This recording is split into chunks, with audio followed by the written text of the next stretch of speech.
इंद्रियों के सुख के लिए सारे साधन उठाने का वह उम्र होता है। अगर गुरुदेव भगवान ने हाँ कह दिया तो किस आधार पर कहा, थोड़ा सा 2 मिनट हम लोग चिंतन करें। जैसे आपके जो मानस में दादा गुरुदेव हों और उनके समक्ष हमारे परम पूज्य गुरुदेव हों, दोनों के बीच में वार्तालाप चल रहा है। उस समय का चित्र थोड़ा मस्तिष्क में आने दीजिए। क्या गुजर रहा होगा? अधिकांश की माँ अपने बच्चे को गृहस्थ ही बनाना चाहती है।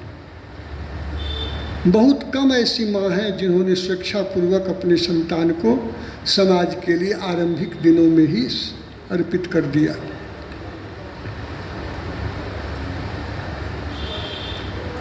उस समय अगर उन्होंने हाँ कहा तो हाँ के पीछे केवल एक ही इच्छा उनकी रह गई होगी, मेरा कुछ नहीं, जो आपका सो आपका। मेरा अब कुछ नहीं, जीरो, जो कुछ सो आपका। हमारी कोई इच्छा नहीं, जो इच्छा सो आपका। आपकी हर आज्ञा का पालन करने के लिए हम तत्पर हैं। अर्थात मैं और मेरापन को उन्होंने उसी समय सदा सदा के लिए समाप्त कर दिया। तभी तो वहाँ से लेकर कहाँ तक पहुँचे? शीर्ष, उसके बाद कुछ नहीं बच जाता है। सबसे जो ऊंचा स्थान होता है शीर्ष, वहाँ पहुँचे, उसके बाद कुछ नहीं होता है। शीर्ष को कहते हैं सविता। क्या कहते हैं? सविता कहते हैं। शीर्ष को सविता कहते हैं। और सविता के ही माध्यम से पूरी सृष्टि चल रहा है। सवितामय हमारे परम पूज्य गुरुदेव का वह क्षण जिस समय आप अपने गुरु से जुड़े। चलिए, हम लोग भी तो अपने गुरुदेव से जुड़े हैं, नहीं जुड़े हैं? देखा जी, अरे ठीक है, 1000 रुपया लेके आए हैं, 500 रुपया लेके आए हैं, वहाँ पर पुष्पांजलि के समय जो चढ़ा देंगे, काम खत्म, काम खत्म। गुरुदेव भगवान को हमारे द्वारा दी गई राशि की जरूरत नहीं है। उस राशि का सदुपयोग तंत्र के लिए होता है। साधन में हमारा धन का सदुपयोग होता है। गुरुदेव भगवान को इस गुरु पूर्णिमा के पावन अवसर पर हम क्या अर्पित कर सकते हैं? कुछ तो सोच करके आए होंगे, कुछ तो आप विचार करके आए होंगे, कुछ तो स्वाध्याय चिंतन करके आए होंगे। आपने कहाँ तक चिंतन किया, विचार किया, वो आपके जिम्मे। 2-4 मिनट आपको चिंतन करने के लिए, आपको विचार करने के लिए विचार देने का प्रयास कर रहे हैं। माथे पर टेंशन का लकीर नहीं होना चाहिए रेखा जी। मस्तक मंडल जो है ना, उस पर खिंचाव मत आने दीजिए। मस्तक तो चमकना चाहिए।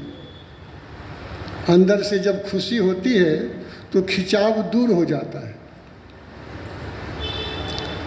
शिष्य के जीवन में सबसे बहुमूल्य क्षण अपने गुरु से संबंध वाला होता है।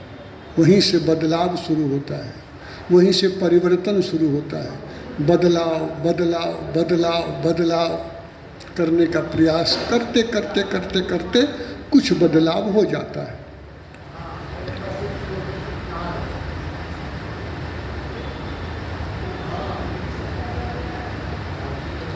आज हम सबको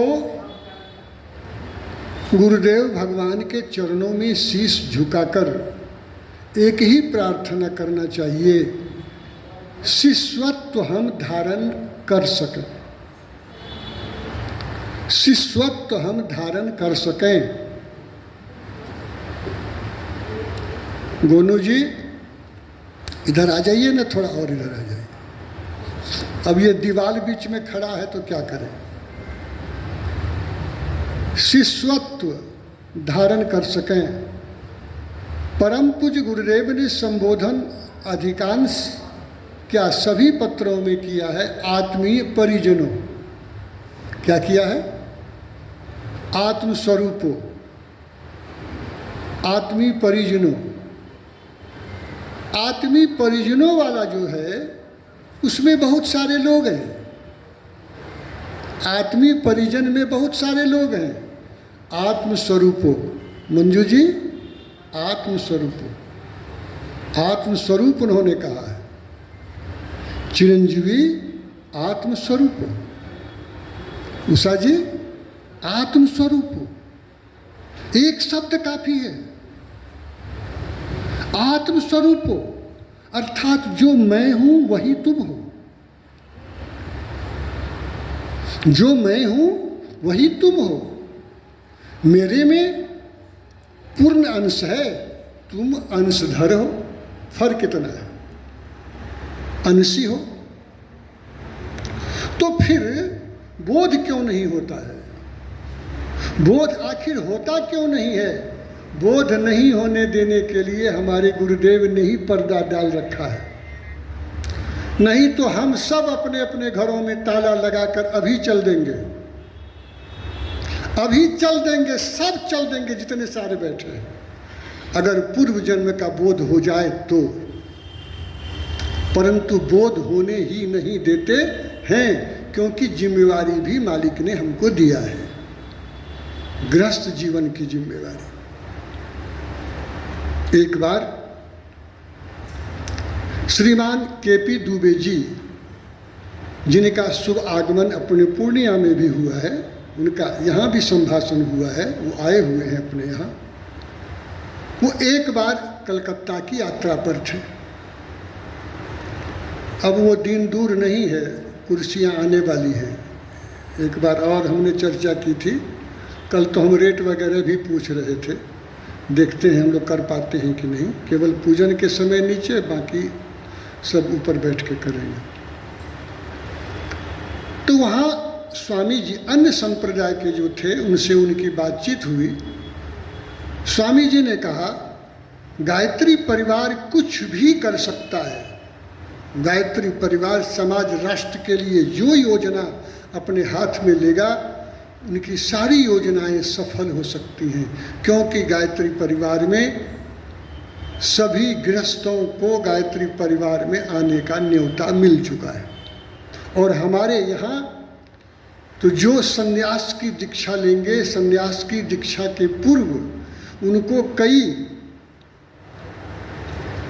कई जो कैटेगरीज हैं उनसे उनको पार करना पड़ता है, उन पात्रता अर्जित करनी पड़ती है, तब कहीं जाकर उनको मिलता है। इसलिए हमारे यहाँ सीमित लोग होते हैं। ये कारण है गायत्री परिवार की फूलने और फलने का।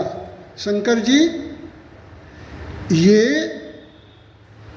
जो कारण है गायत्री परिवार को फूलने और फलने का, कि गायत्री परिवार में गृहस्थ जन सभी आ सकते हैं। दूसरा कारण,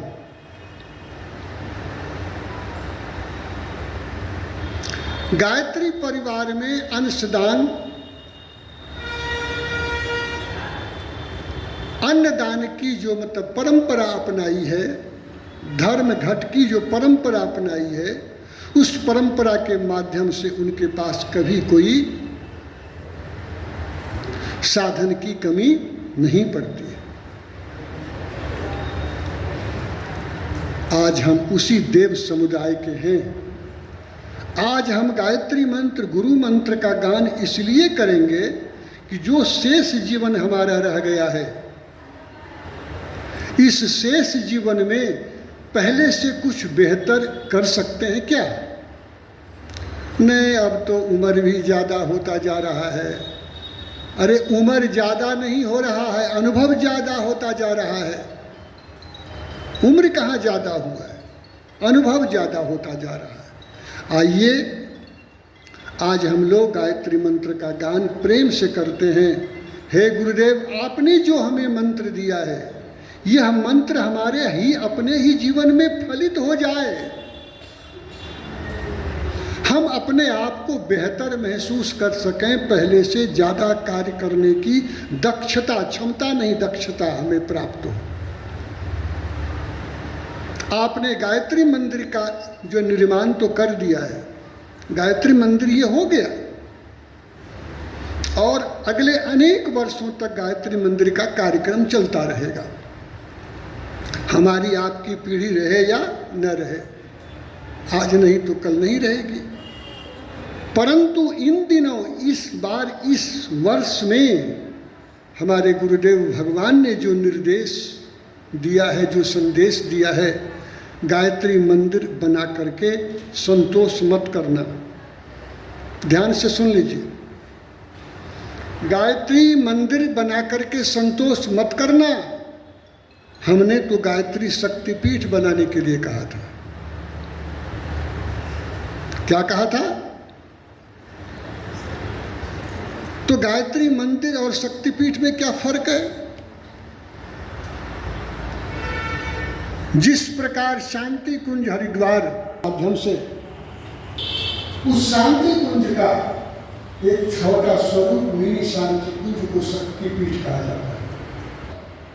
जो विशेष वर्ष है, आप सब हम जान रहे हैं, परम वंदनीय माता जी का जन्म शताब्दी वर्ष, दूसरा परम पूज्य गुरुदेव की साधना का जो शताब्दी वर्ष, और तीसरा अखंड विपत्ति, वो भी द्वितीय पद साधना ही कर रहा है, अखंड विपत्ति साधना।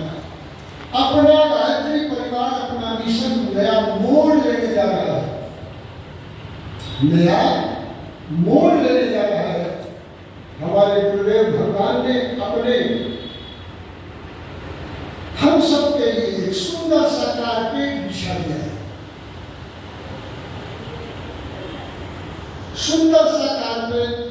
गुरुदेव भगवान जहाँ पर है, सविता लोक में, अखंड दीपक में, सर्व श्रद्धा प्रखर प्रज्ञा में, उनके ही द्वारा लिखित उनके विचारों में वहाँ से उन्होंने सबके घर तक, सबके जीवन तक एक सुंदर सा कारपेट जो बिछा दिया, सबके लिए, सबके लिए, सबके लिए, सबके लिए।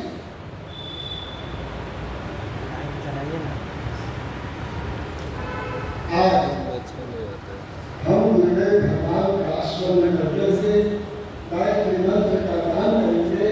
हम भी इस प्रशिक्षण केंद्र बनाएंगे। क्या करेंगे, कैसे बनाएंगे?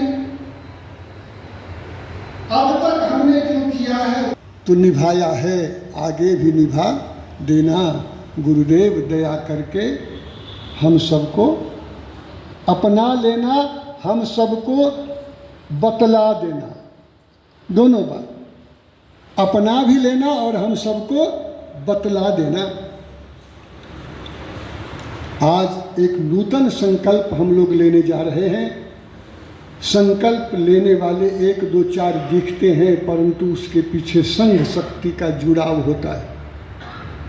उसी संघ शक्ति के बल पर हम कुछ विशेष कार्य करने को उद्यत होते हैं। आइए विशेष पात्रता, दक्षता में हमारा बदल जाए। गायत्री मंत्र एक बार। ओम